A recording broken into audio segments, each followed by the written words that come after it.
Everybody needs a homegirl in HR. I don't care where you work. It's specifically in compensation.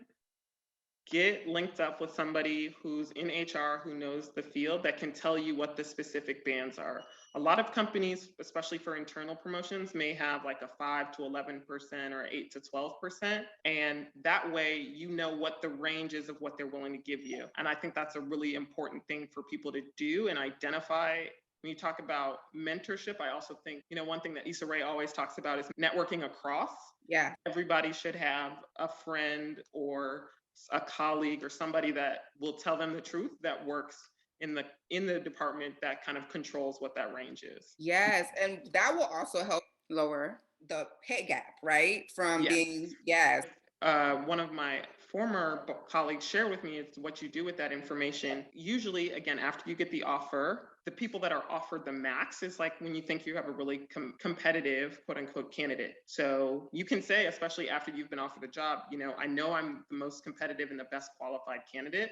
And so I think I should be at the max of the pay scale or the max of the range of the increase in salary. Or if you had a positive review or anything like that, asking for another 2 to 5%, or whatever the case may be, in terms of like you said, really closing that wage gap between you and your peers, but also for you as something you should get used to. Conversations you can get used to having is talking about your value and how you expect the company to reflect that they understand your value over time.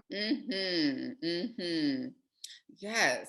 So have you always been comfortable having these conversations, or did you have to get comfortable like talking about like I'm worth this? Was it something that you had to work on? Did you talk to in the mirror? Do you practice what you're going to say? I definitely practice, and it's something I had to get comfortable doing. I'm pretty vocal, so I've always been comfortable like talking, but it's a very specific kind of conversation.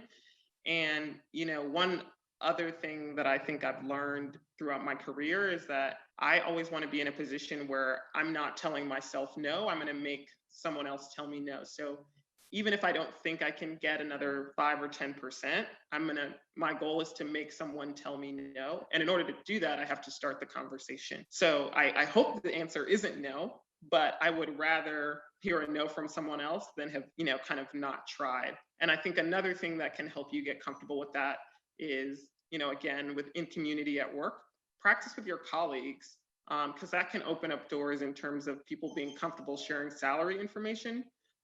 And the more you share salary information with your colleagues, that can give you really helpful insight into where some of the wage gaps may be as you build out those relationships and you begin to like practice. Because many people struggle with this. It's not just women of color, it's not just Black women, it's really not just women. The more you talk to people about what you want to do and maybe why you want to practice with them, I think you can kind of uncover more information or experiences that they've had, and even like key tips and insights that may help you be able to get a promotion or a raise.